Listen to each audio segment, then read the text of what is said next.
साथ मैं पल्लवी रविंद्र सिंह।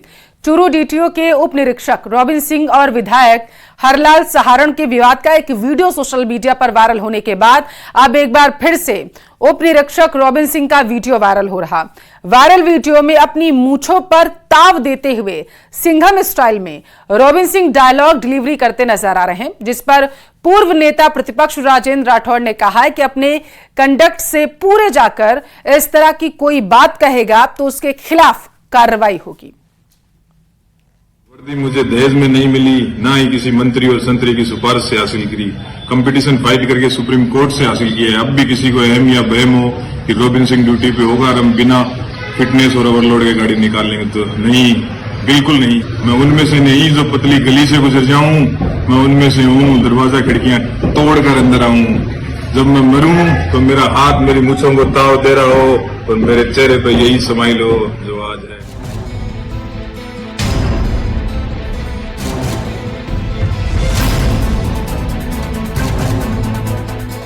परिवहन उप निरीक्षक रॉबिन सिंह का ये सिंघम स्टाइल सोशल मीडिया पर सुर्खियां बटोर रहा है। रॉबिन सिंह अपनी रॉबिन हुड वाली स्टाइल में मूंछों को ताव दे रहे हैं और कह रहे हैं उन्हें ये वर्दी दहेज में नहीं मिली। एक बार फिर सुनिए। ये वर्दी मुझे दहेज में नहीं मिली, ना ही किसी मंत्री और संतरी की सिफारिश से हासिल करी। कंपटीशन फाइट करके सुप्रीम कोर्ट से हासिल किया है। अब भी किसी को अहम या बहम हो कि रॉबिन सिंह ड्यूटी पे होगा और हम बिना फिटनेस और ओवरलोड के गाड़ी निकाल लेंगे, तो नहीं, बिल्कुल नहीं। मैं उनमें से नहीं जो पतली गली से गुजर जाऊं, मैं उनमें से हूं दरवाजा खिड़कियां तोड़कर अंदर आऊं। जब मैं मरूं तो मेरा हाथ मेरी मूंछों को ताव दे रहा हो और मेरे चेहरे पर यही स्माइल हो जो आज है। दरअसल वायरल वीडियो में अपनी मूंछों पर ताव देते हुए सिंघम स्टाइल में रॉबिन सिंह के डायलॉग डिलीवरी पर पूर्व नेता प्रतिपक्ष राजेंद्र राठौड़ का कहना है कि कोई भी सिविल सर्वेंट सोशल मीडिया पर अपने कंडक्ट से परे जाकर कोई बात कहेगा तो इसके खिलाफ कार्रवाई होगी। कोई भी सिविल सर्वेंट अगर सोशल मीडिया पर जाकर अपने कंडक्ट से परे होकर कोई बात कहेगा तो निश्चित तौर पर तो सिविल सर्वेंट के कंडक्ट रूल बने उनके खिलाफ कार्रवाई होगी। चलिए अब आपको बताते हैं कि ये पूरा मामला आखिर क्या है। 2 जुलाई 2024 को चूरू की रतनगढ़ रोड पर उप निरीक्षक रॉबिन सिंह और विधायक हरलाल सहारण के बीच उस वक्त विवाद हो गया था जब परिवहन उप निरीक्षक रॉबिन सिंह ने एक ओवरलोडेड बिना नंबर के ट्रक को पकड़ लिया था। मौके पर मौजूद लोगों ने जब इसका विरोध किया तो रॉबिन सिंह ने ट्रक मालिक को थप्पड़ जड़ दिया था, जिससे नाराज लोगों ने चूरू विधायक हरलाल सहारण को घटना की जानकारी दी तो विधायक हरलाल सहारण मौके पर पहुंचे और इस घटना का विरोध करते हुए डीटीओ की गाड़ी की चाबी निकाल ली और उसकी तलाशी भी ली। इस विवाद और थप्पड़ मारने का वीडियो भी सोशल मीडिया पर वायरल हुआ था। इस घटना के बाद रॉबिन सिंह का ये नया वीडियो वायरल हो रहा है, जिसमें माना जा रहा है कि वो विधायक हरलाल सहारण को सीधे चुनौती दे रहे हैं। इस वीडियो को लेकर पूर्व नेता प्रतिपक्ष राजेंद्र राठौड़ ने कहा कि चूरू में जहां भी भ्रष्टाचार होगा वहां जनप्रतिनिधि या एमएलए औचक निरीक्षण करेंगे। ये उनका संवैधानिक अधिकार है। चूरू के अंदर चाहे जहाँ कहीं भी भ्रष्टाचार होगा वहाँ के जनप्रतिनिधि एमएलए साहब भ्रष्टाचार को करने के लिए अपने औचक निरीक्षण करेंगे। जाहिर है रॉबिन सिंह के ये नए वीडियो ने नया विवाद जरूर खड़ा कर दिया है, लेकिन सवाल ये है कि क्या जिम्मेदार पद पर बैठे व्यक्ति को इस तरह से वीडियो बनाने चाहिए। न्यूज़ 18 के लिए मनोज शर्मा की रिपोर्ट। नीट पेपर लीक मामले में सीबीआई ने भरतपुर मेडिकल कॉलेज के 2 छात्रों को गिरफ्तार किया। गिरफ्तार किए गए दोनों छात्र का नाम कुमार मंगलम विश्नोई और दीपेंद्र कुमार है। जानकारी है कि सीबीआई की टेक्निकल सर्विलेंस टीम ने दोनों छात्रों के हजारीबाग में मौजूद होने की पुष्टि भी कर दी है। सॉल्वर गैंग पर सीबीआई का शिकंजा।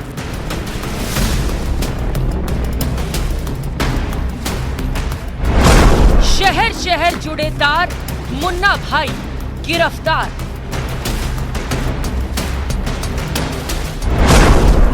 पेपर लीक का Bharatpur connection.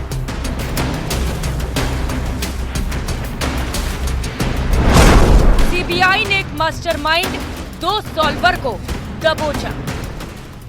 NEET paper leak case में लगातार नए खुलासे हो रहे हैं। सीबीआई जांच में पेपर लीक केस का भरतपुर कनेक्शन सामने आया है।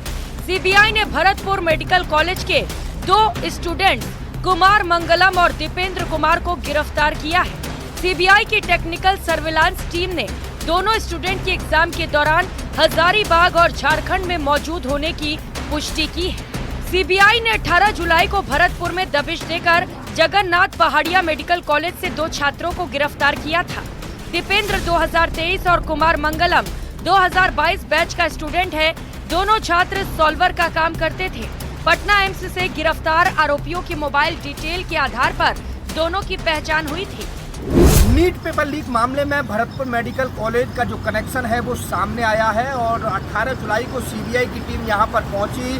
2 स्टूडेंट कुमार मंगलम बिश्नोई और दीपेंद्र कुमार को यहां से हिरासत में लिया। हिरासत में लेने के बाद पूछताछ की गई और पूछताछ के बाद दोनों स्टूडेंट को सीबीआई की टीम ने गिरफ्तार किया है। सीबीआई पूछताछ में सामने आया कि दोनों मेडिकल स्टूडेंट कुमार मंगलम बिश्नोई और दीपेंद्र कुमार भरतपुर में जवाहर नगर कॉलोनी में किराए के मकान में रहकर पढ़ाई कर रहे थे। दोनों मेडिकल कॉलेज में रैगिंग के मामले में भी चर्चाओं में रहे थे, जिसके चलते कुमार मंगलम बिश्नोई को मार्च में 3 माह के लिए निष्कासित किया गया था।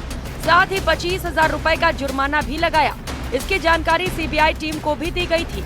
पेपर लीक मामले में कार्रवाई की भनक किसी को नहीं लगे, इसके लिए सीबीआई की team medical council of India के अधिकारी बनकर कॉलेज में पहुंची और रैगिंग के मामले में कुमार मंगलम बिश्नोई को जोधपुर से अपने साथ ले गए। साथ ही दीपेंद्र कुमार को भरतपुर से गिरफ्तार कर लिया। मेडिकल छात्रों से पूछताछ में बड़ा खुलासा। नीट का पेपर हजारीबाग में किया था सॉल्व। एक सॉल्वर पटना और दूसरा रांची से पहुंचा था हजारीबाग। सीक्रेट जगह पर दोनों ने किया था पेपर सॉल्व। आरोपी रॉकी ने पीडीएफ बनाकर दूसरे लोगों को भेजा था solved paper. NEET paper leak मामले में सीबीआई ने रॉकी उर्फ राकेश को बिहार से गिरफ्तार किया था। जानकारी के अनुसार रॉकी ने ही पेपर लीक होने के बाद उसे सॉल्व कराकर एक आरोपी चिंटू के मोबाइल पर भेजा था। सीबीआई ने रॉकी को गिरफ्तार कर कोर्ट में पेश किया था। कोर्ट ने उसे 10 दिन के रिमांड पर सीबीआई को सौंप दिया। रॉकी की गिरफ्तारी के बाद से सीबीआई ने एक्शन का दायरा बढ़ा दिया था। सबसे बड़ी बात यह है कि 2 दिन जो है वो बड़े इम्पोर्टेंट हैं और 2 दिन के दौरान जो उनसे पूछताछ की जाएगी उसमें बड़े चौंकाने वाले जो खुलासे हैं वो होने की संभावना जताई जा रही है। कैमरा पर्सन मनीष के साथ दीपक पुरी, न्यूज़ 18 भरतपुर। उधर उदयपुर जिले में दूषित पानी ने कहर बरपाया। उदयपुर के पोपल्टी गांव में दूषित पानी पीने की वजह से 35 लोगों की तबीयत बिगड़ गई। इनमें से 2 बच्चों और एक बुजुर्ग ने अपनी जान गंवा दी। रिपोर्ट में आप मामला समझिए।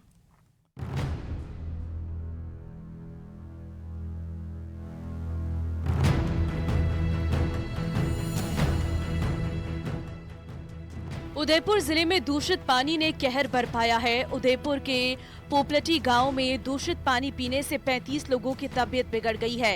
इनमें से 2 बच्चे और एक बुजुर्ग की मौत भी हो गई है। दूषित पानी ने बरपाया कहर। पानी पीने से 3 की मौत, 35 लोग हुए बीमार। अस्पताल में भर्ती इन लोगों के लिए पानी पीना ही इनके जीवन पर भारी पड़ गया। उन्हें क्या पता था कि जिस बैरी का वो पानी पिछले कई सालों से पी रहे हैं वो ही इनका जान पर भारी पड़ने वाला है। मामला उदयपुर के पोपलटी गांव का है। यहाँ दूषित पानी पीने से करीब 3 दर्जन लोगों की तबीयत बिगड़ गई है। इनमें से 2 बच्चों और एक बुजुर्ग की मौत हो गई। 9 पीड़ितों को स्थानीय अस्पताल में भर्ती करवाया गया। उनमें से एक बच्चे की हालत गंभीर बनी हुई है। उसे उदयपुर के एमबी चिकित्सालय में भर्ती कराया गया है। गांव में दूषित पानी पीने से एक के बाद एक करके 35 ग्रामीण बीमार पड़ गई हैं। इसकी सूचना से स्वास्थ्य विभाग में हड़कंप मच गया। चिकित्सा कर्मियों ने पोपलटी गांव पहुंचकर वहां से दूषित पानी के सैंपल लिए हैं। उस पोपलटी गांव के 2 फल हैं। 2 फलों के बीच में एक वैली है जो नाला टाइप होता है, उसमें से रेगुलर नियमित रूप से पानी आता है। उस पानी को लोग पिछले 7-8 साल से पीना होना बताया। अभी सरपंच साहब से मेरी बात हुई, उन्होंने कहा पिछले 7-8 साल में पीते आ रहे हैं, कोई तकलीफ नहीं है। वहाँ हैंडपंप भी है, लेकिन हैंडपंप का थोड़ा टेस्ट अलग होने की वजह से लोगों का आदत में नहीं है। हो सकता है उस छोटे से जो वेरी है पानी की, उसमें कोई बरसात हुई तो बरसात की वजह से दूषित हुआ हो या कुछ और मिल गया हो। अभी इसके तो जांच के बाद ही पता चलेगा। उस पानी को हम सैंपल के रूप में कलेक्ट कर लिया है। घटना के बाद स्वास्थ्य विभाग की टीम ने गांव में एएनएम ने विजिट कर गांव का सर्वे कर लोगों को ओआरएस और जिंक की टैबलेट दी है और गंभीर रूप से पीड़ितों को अस्पताल पहुंचाया। फिलहाल चिकित्सकों की टीम लगातार उपचार करने में जुटी हुई है। हमारी चिकित्सा दल वहाँ के सेक्टर इंचार्ज के नेतृत्व में आज पूरे दिन वहाँ पे सर्वे किया 30-35 घरों का। सर्वे के दौरान प्रत्येक घर पे स्टॉप डायरिया कैंपेन के तहत वहाँ पे ओआरएस और जिंक की टेबलेट मिली हैं। इसके बावजूद जो सामान्य करीब 30 लोग थे, सामान्य लक्षण के उल्टी दस्त कमी थे, उनको मौके पे इलाज किया गया। इलाज के बाद उनको वहाँ पे हैं गंभीर रोगियों को हमने यहाँ पे एडमिट कर दिया, उनका इलाज चल रहा है और आगे से हमारी चिकित्सा दल मौके पे 2-3-4 दिन तक जब संभव हो सके निरंतर सर्वे करेंगे। सर्वे के दौरान वहाँ पे क्या कारण है उस जांच के बाद ही पता चलेगा। एक ही गांव के 3 लोगों की मौत हो जाने से गांव में मातम पसरा हुआ है। अब सैंपल रिपोर्ट आने के बाद ही पूरे मामले का खुलासा हो पाएगा कि किन कारणों से इतनी बड़ी संख्या में लोगों की तबीयत बिगड़ी हुई है। उदयपुर से कपिल श्रीमाली की रिपोर्ट। ट्रेनों को स्पीड बढ़ाने और ट्रेनों में लगने वाले झटके को कम करने के लिए अब आधुनिक तकनीक का सहारा लिया जा रहा और इसी के तहत कोटा रेल मंडल में यात्रियों की सुरक्षा को देखते हुए एक ट्रैक से दूसरे ट्रैक को संयोग स्थल पर थिक वेब स्विच लगाए जा रहे हैं। पूरा मामला आपको हम रिपोर्ट में समझाएंगे।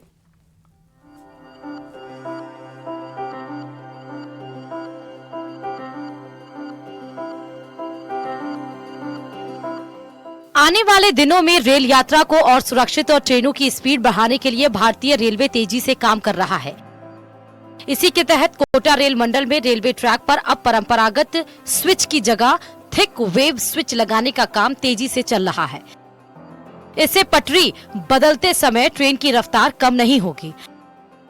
अभी जब ट्रेन एक पटरी से दूसरी पटरी पर आती है तो पटरी के जोड़ पतले होने के चलते लोको पायलट को ट्रेन की रफ्तार कम करनी पड़ती है, लेकिन थिक वेव स्विच लगने के बाद ट्रेन पूरी रफ्तार के साथ पटरी बदल लेगी। दूसरी लाइन पे ट्रेनों को बदलना होता है, वहाँ पे इसको लगाया जाता है पॉइंट को। पटरी को एक लाइन से दूसरी लाइन बदलने के लिए एक मशीन लगी रहती है, इसको पॉइंट मशीन बोलते हैं, उसके द्वारा ये ऑपरेट होती है। पॉइंट मशीन का काम लाइन को बदलने के साथ साथ उसको ये चेक करना भी है कि लाइन पूरी तरह से सही लगी है, दूसरी तरह से गलत नहीं लगी है, दोनों पटरियों के बीच में कोई गैप नहीं है। ये सब सुनिश्चित होने के बाद ऊपर पैनल पर इंडिकेशन मिलता है, तभी सिग्नल आ पाता है। थिक वेव स्विच लगाने का मुख्य उद्देश्य ट्रेन को 130 किलोमीटर प्रति घंटे की स्पीड तक ले जाना है, जिसे भविष्य में 160 किलोमीटर प्रति घंटे तक बढ़ाया जा सकेगा। इसके अलावा इससे लूप लाइन में भी ट्रेनों की गति 30 किलोमीटर प्रति घंटे से बढ़कर 50 किलोमीटर प्रति घंटे हो सकेगी।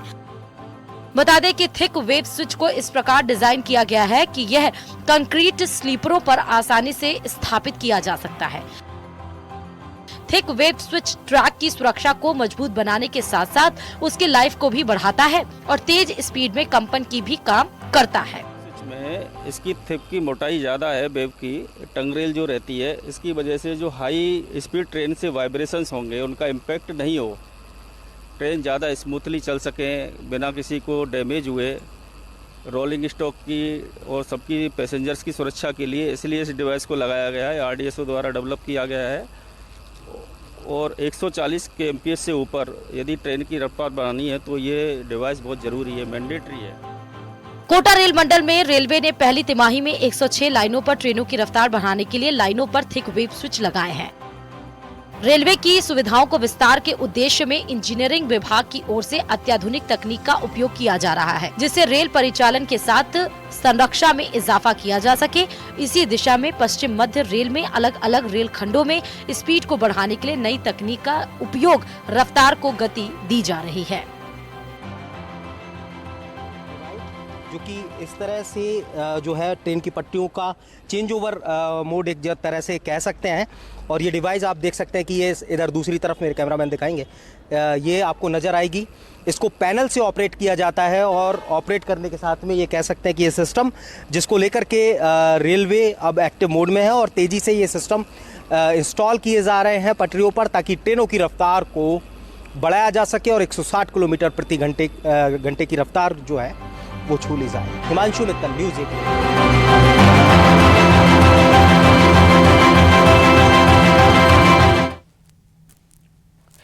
विवादों में घिरी ट्रेनी आईएएस अधिकारी पूजा खेडकर की लोकेशन का अब तक कुछ पता नहीं चल पा रहा। कल से उनका मोबाइल फोन भी बंद है।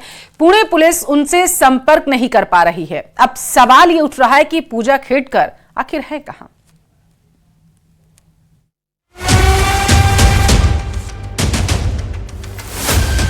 ट्रेनी आईएएस अधिकारी पूजा खेडकर पुणे पुलिस के लिए एक पहेली बन गई है।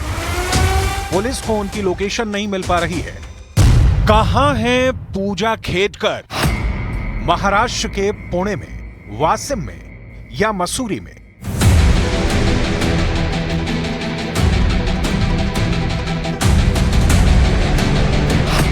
बीस जुलाई को पूजा खेडकर को पुणे पुलिस कमिश्नर के दफ्तर पहुंचना था। पुणे के डीएम के खिलाफ की शिकायत के केस में अपना बयान दर्ज करवाना था, मगर वो नहीं पहुंची। बताया गया कि महाराष्ट्र के वाशिम से पुणे के लिए रवाना हुई थी। तो फिर पुणे पुलिस के पास क्यों नहीं गई? 23 जुलाई तक पूजा खेडकर को मसूरी में लाल बहादुर शास्त्री ट्रेनिंग इंस्टीट्यूट में भी रिपोर्ट करना है। तो क्या बीच रास्ते से वो मसूरी निकल गई?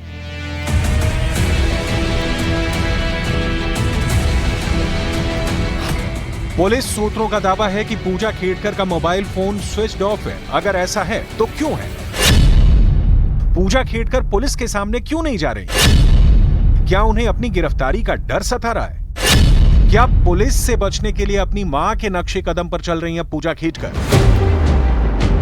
पूजा खेडकर की मां मनोरमा खेडकर पुलिस को चकमा देने के लिए पुणे से करीब 140 किलोमीटर दूर महाराष्ट्र के रायगढ़ में एक होटल में छिपी थी और पूजा खेडकर भी पुलिस के सामने पेश नहीं हो रही हैं। सूत्रों का कहना है कि पूजा खेडकर कोर्ट से अग्रिम जमानत पाने की कोशिश में लगी हुई हैं, तभी वो कहीं छिप गई हैं। दावा किया जा रहा है कि पूजा खेडकर को आशंका है कि अगर वो सामने आई तो कहीं दिल्ली पुलिस ना उन्हें गिरफ्तार कर ले। दिल्ली पुलिस इसलिए क्योंकि यूपीएससी ने दिल्ली पुलिस के पास पूजा खेडकर के खिलाफ एफआईआर दर्ज करवाई है और पुलिस ने उनके खिलाफ जांच भी शुरू कर दी है। यूपीएससी का आरोप है कि पूजा खेडकर ने आईएएस अधिकारी बनने के लिए अपने बारे में गलत जानकारी दी और फर्जी पहचान बनाकर परीक्षा दी। अगर ये आरोप सही हुए तो पूजा खेडकर गिरफ्तार हो सकती हैं, उनकी नौकरी जा सकती है और ये भी मुमकिन है कि पूजा खेडकर यूपीएससी की भविष्य में होने वाली कोई भी परीक्षा न दे सके। सूत्रों का कहना है कि इसलिए पूजा खेडकर अग्रिम जमानत पाने की फिराक में है ताकि वो सलाखों के पीछे पहुंचने से बच सके। पूजा खेडकर विवादों में इसलिए घिरी क्योंकि आरोप है कि उन्होंने यूपीएससी के पास अपनी दिव्यांगता का फर्जी सर्टिफिकेट जमा करवाया। इस सर्टिफिकेट की वजह से उन्हें परीक्षा देने के ज्यादा मौके मिले। आरोप है कि कम नंबर आने के बाद भी उन्हें रियायत मिली और उसकी बदौलत उन्होंने यूपीएससी की परीक्षा पास की। मगर सिलेक्शन के बाद पूजा खेडकर ने अपनी दिव्यांगता की पुष्टि के लिए कोई टेस्ट नहीं करवाया। वो एक के बाद एक 6 बार मेडिकल टेस्टों में नहीं पहुंची और बाद में उन्होंने किसी दूसरी जगह से एमआरआई करवाकर उसकी रिपोर्ट पेश कर दी। पूजा खेडकर के इस विवाद में उनके पूरे परिवार को फंसा दिया। उनकी मां गिरफ्तार है, उनके पिता भी पुलिस के रेडार पर हैं।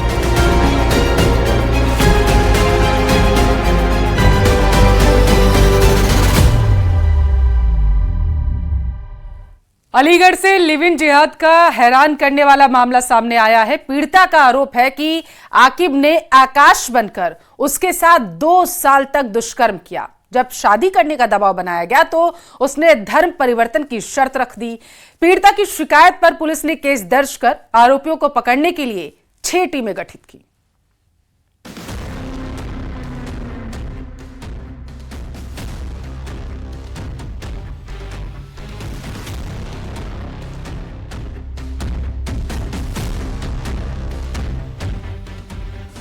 इश्क, फरेब, वीडियो और ब्लैकमेलिंग।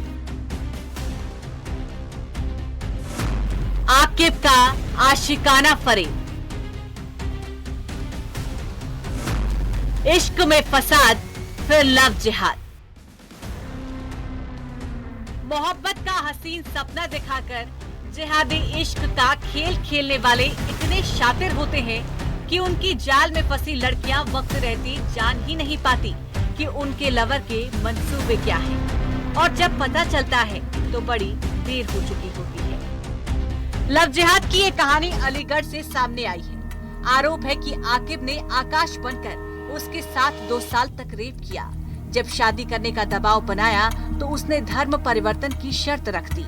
इतना ही, आकिब ने तमंचा दिखाकर उसे और उसके परिवार को जान से मारने की धमकी भी। धर्म परिवर्तन की शिकायत लेके आई हूँ। वो लड़का पहले मुझे अपना नाम आकाश बताया था उसने, फिर उसके बाद उसने मुसलमान बन के फिर कह रहा था कि मेरा नाम आकिब है।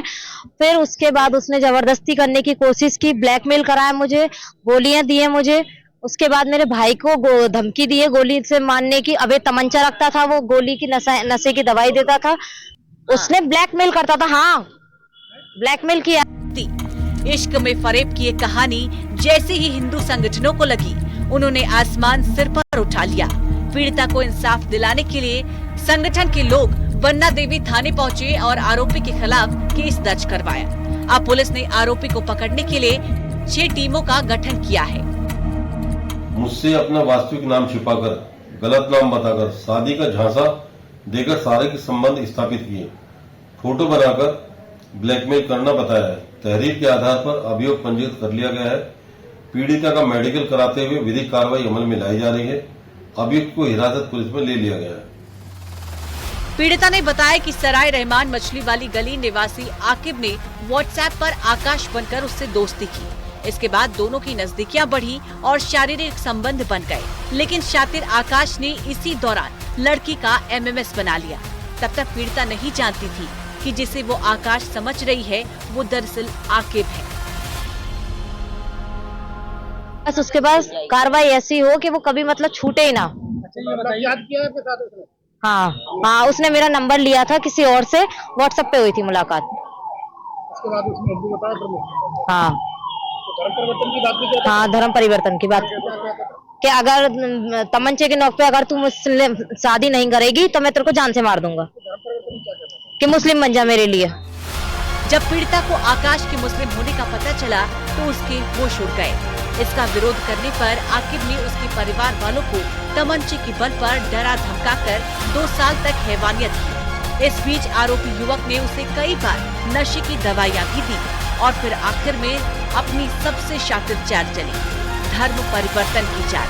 तब लड़की को समझ आया कि वो किस ट्रैप का शिकार हुई है। लव जिहाद ही है, बिल्कुल। नाम उसने छुपाया है अपना। क्या नाम बताया? नाम वो था, क्या नाम है, आकाश। आकिब का आकाश। हाँ, आकिब का आकाश। ये एक चैनल चल रहा है, ये चैनल चल रहा है, बड़ा कर्रा चैनल चल रहा है, हिंदू लड़कियों को बेलाव। ये अभी तुमने काफी सुर्खियों में वो तौकीर था, क्या नाम था उसका, वो कह रहा था एक व्यक्ति 4 बीवियों से, लड़की महिलाओं से शादी करेगा और 36 बच्चे बनाएंगे। तो और एक यहाँ बरेली का पास मुरादाबाद का जो केस था, हिंदू लड़कियों को उनके धर्म परिवर्तन करा के शादी कराने वाला, तो ये इस तरीके का चैनल चल रहा है। पीड़िता ने इसकी जानकारी जब हिंदूवादी नेताओं को दी, जिसके बाद हिंदूवादी संगठनों के दखल के बाद थाने में पुलिस ने रिपोर्ट दर्ज की। पुलिस ने पीड़िता का मेडिकल परीक्षण कराया, जबकि अभियुक्त की गिरफ्तारी के लिए पुलिस ने 3 टीमें गठित कर दी है। घटना को लेकर हिंदूवादी संगठनों में भारी आक्रोश है। हिंदू संगठन से जुड़े लोग ऐसे लोगों पर कार्रवाई की मांग कर रहे हैं। लगातार पूर्व में घटनाएं होती आ रही हैं, क्वारसी में हुई, दिल्ली गेट में हुई, रोरावर में हुई, या अन्य जनपदों में भी लगातार लव जिहाद की इस तरह की घटनाएं होती आ रही है। इन पर अंकुश नहीं लग पा रहा है, तो हमारी प्रशासन से यही मांग है, शासन से यही मांग है कि इन पर लगातार अंकुश लगाया जाए। कि अभी पिछले 1 महीने में अलीगढ़ में 3 घटनाएं हो चुकी हैं लव जिहाद की।